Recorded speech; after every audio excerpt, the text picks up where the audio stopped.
Alright, hi everyone, welcome to Dive Beneath the Surface. My name is Jillian, and I am a second-year marine science student at Cal Poly. I will be showing you videos we have collected from previous scuba dives in California. The topic of today's program is kelp forests. Please ask questions by typing them in the chat window, and our team of scientific scuba divers will answer them throughout the video. This live stream is about 13 minutes long. Afterward, you'll be able to access a recorded version of it. We also will post it on this YouTube channel along with the Spanish language spoken version of the program. Let's go diving!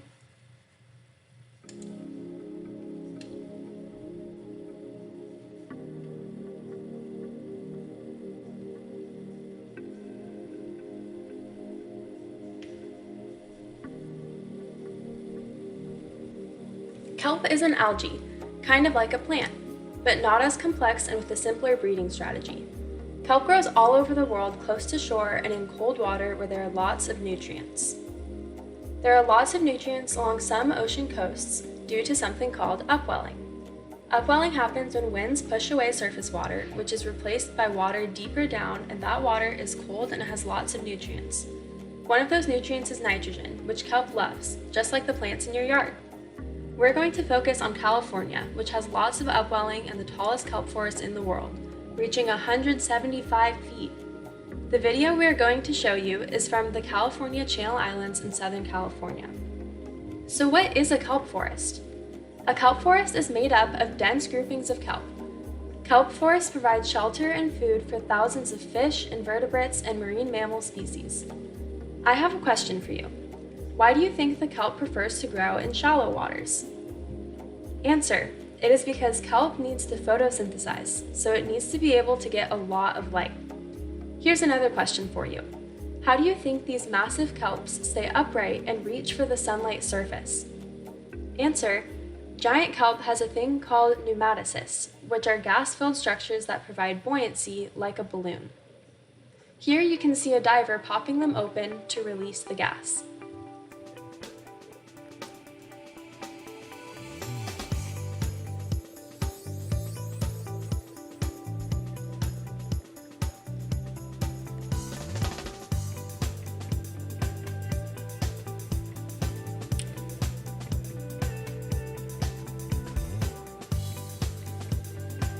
Let's explore what kind of animals can be found in kelp forests.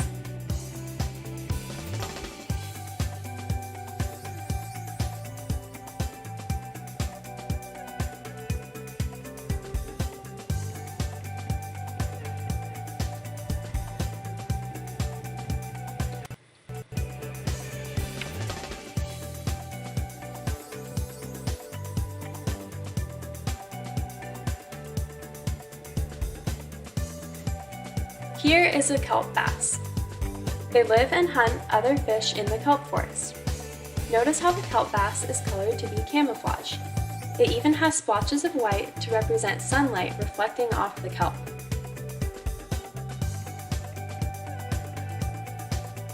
Here you can see the kelp bass again and get a closer look. You can really see its white splotches, and that's how they camouflage to be hidden from their predators.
This is a Garibaldi, the California state fish. They are hard to miss as they are a vibrant orange and very territorial over a small patch of the bottom where they tend to eat, and eat a kind of turf algae, like a farmer. Here the Garibaldi is not afraid of the scuba diver and gets right in her face. The Garibaldi is pretty much yelling, "Get off my farm, don't eat my algae." How would such an aggressive fish find a mate? An interesting habit of Garibaldi is that they periodically form kelp socials, where they can calmly gather and investigate each other and choose their mates. Vibrant orange is a characteristic of fully adult Garibaldi, but the juvenile Garibaldis actually looks different. In this video, we see a juvenile, which is a deeper orange color and has sparkling spots of electric blue and blue trimmed fins. Here's a flounder, also known as a flatfish. As you can see, flounders lie flat and have both eyes on one side of their head. Flounders camouflage themselves by lying at the bottom and covering themselves with sand. Interestingly, flounders are born with one eye on each side of their head, but as they become an adult, one eye migrates to the other side of their body.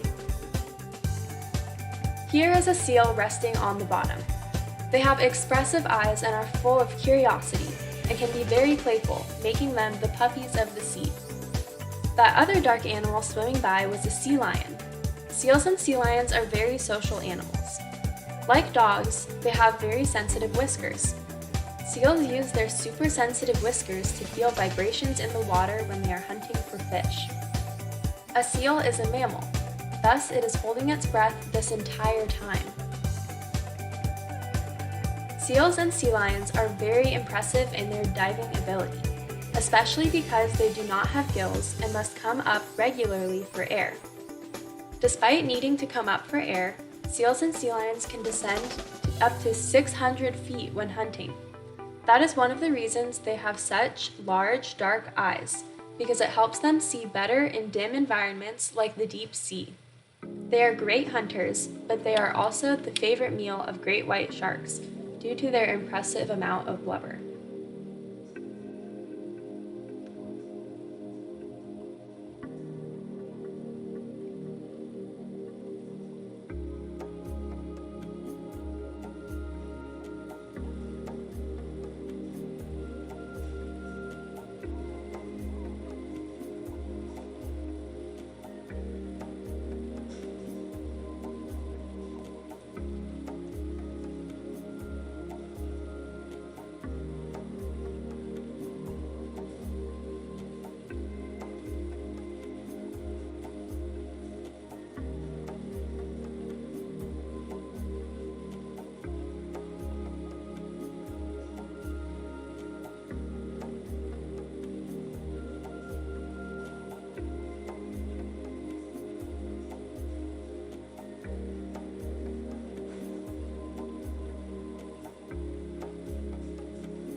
Watch how that seal investigated some snails that a marine scientist has in the red bag. They're very curious animals. One of the most intelligent creatures found in kelp forests is the octopus. Octopuses have an extremely soft body except for their hard beak. They have a diverse set of tactics for hiding from predators and catching prey. Camouflage is one of their coolest tactics. Here we see one blend into the rock and algae as the diver gets close.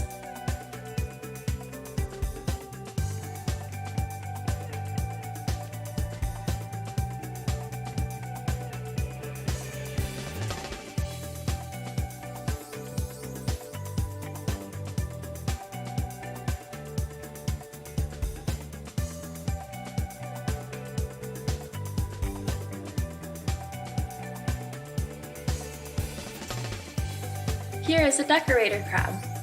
What does it look like? What's strange about its appearance? What is it covered with? A decorator crab will attach kelp, algae, and anemones and other sea life to its shell and let them grow on its shell in order to blend in with the kelp forest. Do you see the blades of red kelp growing on its claws?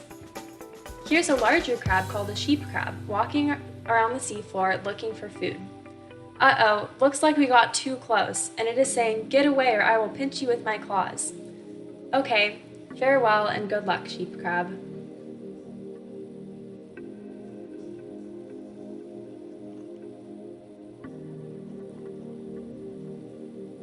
Here is a lingcod. They sit on the bottom and ambush little fish, which they like to eat for dinner.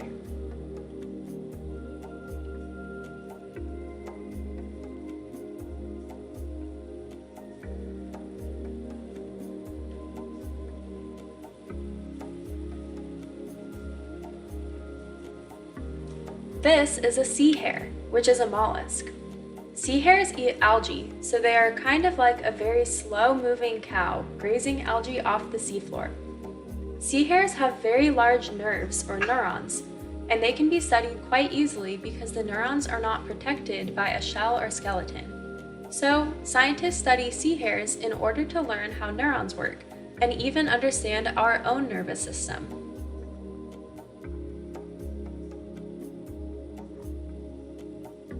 Here we see an angel shark. They are not scary to people because they eat only small fish, crustaceans, and mollusks like snails and sea hares. This one is just resting on the reef. Notice the holes behind its eyes. That is a special gill slit that sucks in water, extracts oxygen from the water, and then supplies the oxygen to the shark's eyes and brain. Cool!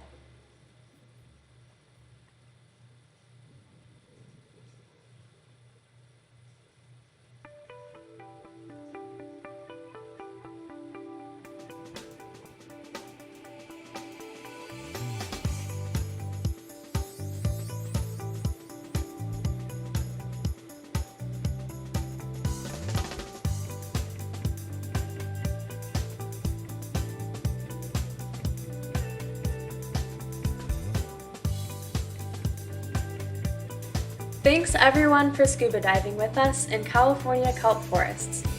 Perhaps in the future you can dive with us because there are thousands more animals in the kelp forest to see.